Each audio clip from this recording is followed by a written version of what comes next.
5 lives were lost, and thousands of people, including children, elderly, and women, were put to untold hardship at the Indian Air Force's record creating air show in Chennai. What went wrong at the Marina?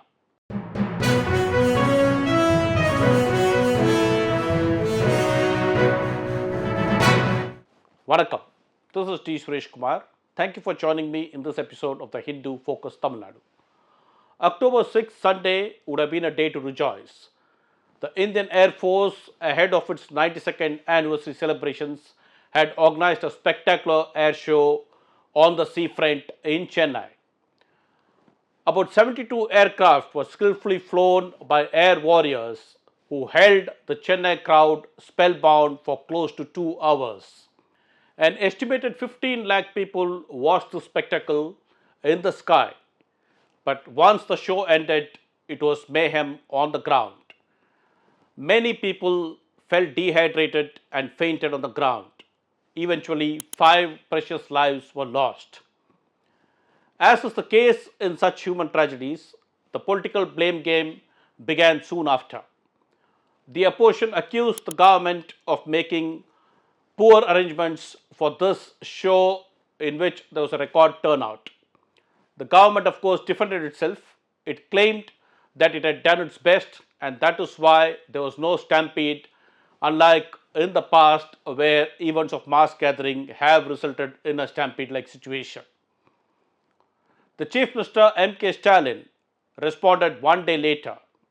Of course, he conceded that the crowd that turned out for the show was much above the expected level and that the government would take adequate measures to prevent the recurrence of such incidents in the future when events on this scale are organized.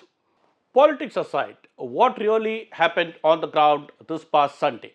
From the accounts of people who underwent a harrowing time, it's very clear that there were significant lapses on the ground involving multiple agencies of the state government as well as the central government. Number one, the police who ensured that the crowd had assembled in an orderly fashion at the venue before the start of the show failed to regulate their exit after the air show ended. This led to chaos on the road. People struggled to walk to the parking lots. In fact, it took more than an hour to cover a distance of about 800 meters. Number two, the people who were thoroughly dehydrated and thirsty did not have access to a single drop of drinking water. All the shops en route were closed and people were pleading with others to give them water. Number three, feeder bus services that brought the people from the nearest metro rail stations to the Marina beachfront were nowhere to be seen after the show ended. As a consequence, people had to walk all the way to reach the nearest metro station or the MRTS railway station.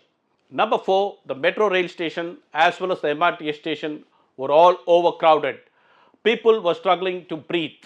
In fact, this situation of people traveling in jam-packed metro trains and MRTS trains continued even until 5:30, that is almost 4 hours after the air show had ended.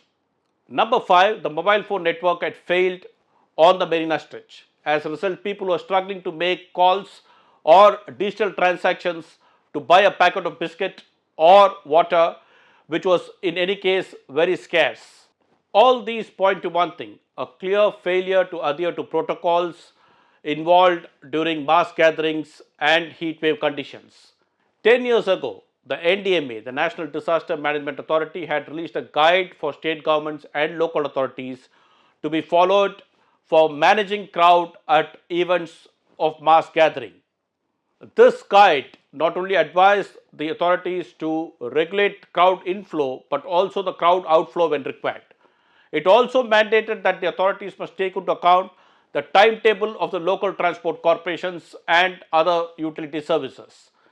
In this case, this event happened on Sunday, the air show, and the charges that the MRTS, which is operated by the Southern Railway, had services only on a skeletal basis, which is normally followed on a holiday, and there were no special MRTS services. In fact, in June this year, the Union Health Ministry had reviewed the preparedness to deal with heat wave conditions. It had issued an advisory to states to manage heat related illness, especially while organizing mass events or sports events during summer. Of course, this is October, but Chennai has been witnessing very hot days since late September.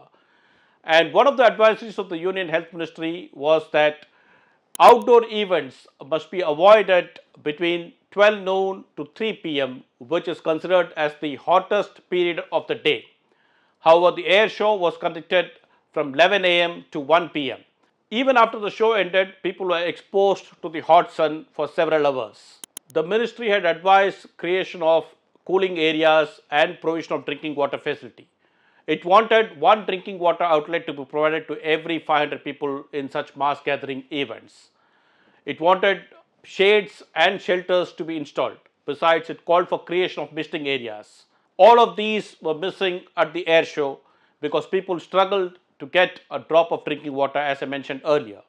The health ministry had in fact asked states to make adequate announcements in the local language. In fact, create a campaign if required through social media and other medium to create an awareness among the people on heat related illness, how they need to prepare themselves, what sort of clothes they need to wear, what are the precautionary steps that they need to take while attending outdoor events under heat wave conditions. It also wanted the governments to create awareness among the people on the symptoms of heat related illness and how to contact the first responders. Again, here I think the state failed to do this. International studies have shown that people who walk under direct sunlight are prone to heat related illness, as the body temperature tends to increase 15 to 20 times or 1 degree Celsius for every 5 minutes. Perhaps if the Tamil Nadu government had adhered to the protocols laid down by the NDMA as well as by the Health Ministry, then we may not have lost the 5 lives.